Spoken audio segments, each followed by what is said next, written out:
मजहबी जमात के अंदर शामिल लोगों को सही करके रगड़ो, रौंदो, उनको मारो, उनको मसलो,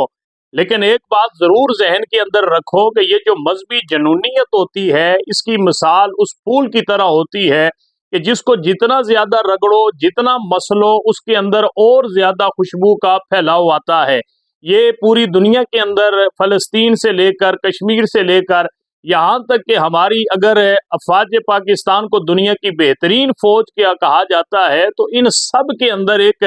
मजहबी जनूनियत पाई जाती है जिसको जज्बा जिहाद और शौक शहादत कहा जाता है। लिहाजा इन हालात के अंदर मैं ऐसे लोगों से जो यहाँ पर किरदार अदा कर सकते हैं हाथ जोड़कर उनसे ये अर्ज करूंगा कि खुदा के लिए मजीद नुकसान से बचने के लिए मुज़ाकरात की राह को हमवार किया जाए और ये जो मजहबी जमात के कारकुनान हैं इनके जो सरबराहान हैं और हुकूमती अहलकार जो है ये मिल बैठे और मुज़ाकरात के जरिए मजीद नुकसान से बचने के लिए जो है कोई ना कोई रास्ता जरूर निकाले। ये बात जहन में रखें कि इस मजहबी जमात को माजी के अंदर भी बहुत ज्यादा दबाने की कोशिश की गई,